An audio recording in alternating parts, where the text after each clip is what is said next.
I failed on Amazon 3 times before actually getting some success when I tried to start online arbitrage.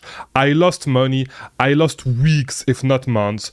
I got suspended, and worst of all, like, I wasted a ton of time that you don't actually have to do if you understand what I'm going to teach you in today's video. If you want to go deeper into all this stuff, I'm having a live class this Thursday at 8 p.m. EST. You can actually sign up with the link in the description.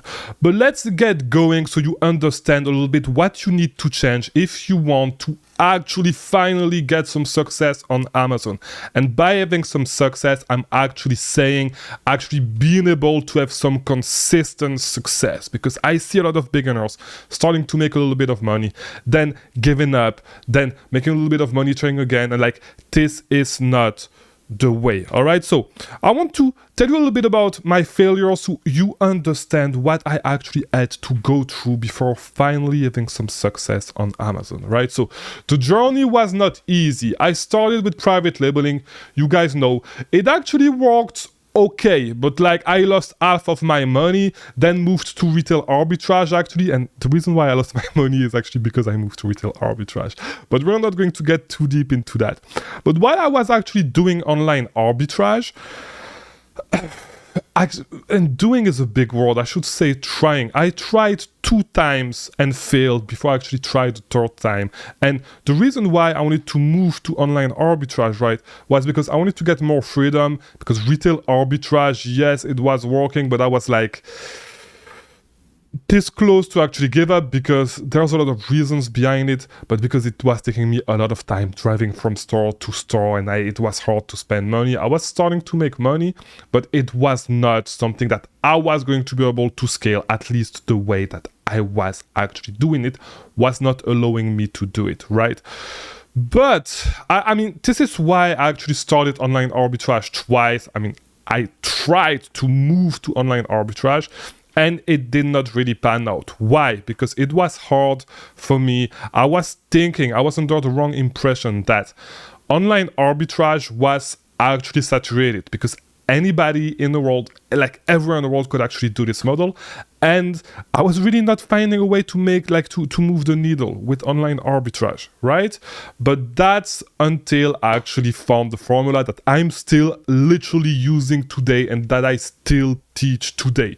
The reason why, as I said, I wanted to move to online arbitrage was because I wanted to have more time and more freedom. So I did not have to be right here in Miami, you know, to actually drive from store to store. And Miami is a cool city, right? But I was getting tired of Miami. I wanted to see the world. And if you've seen, you know, if you follow me on Instagram, which pops up right here, you see that I travel all around the world, right? And yeah, like, I wanted the freedom to be able to move wherever I want, whenever I want, and be able to work from anywhere and work as little as possible, because online arbitrage is more like, you can actually delegate more stuff than retail arbitrage, right? So that was my goal, right? So it was hard at the beginning, but after working a lot, I finally understood, because I thought at the beginning that you had to find one winning product and go all in. You had to find that great product and buy a lot of inventory, which is not true. I was thinking that it was saturated because I was not able to find this product. It was not true. And the big thing that you need to understand, okay, and I want to go back to this when I talk about saturation. The big thing that I want you to understand is this.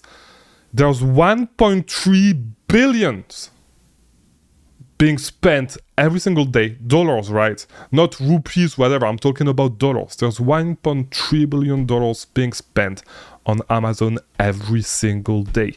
If you actually want to be successful on Amazon, do you really think that it's saturated?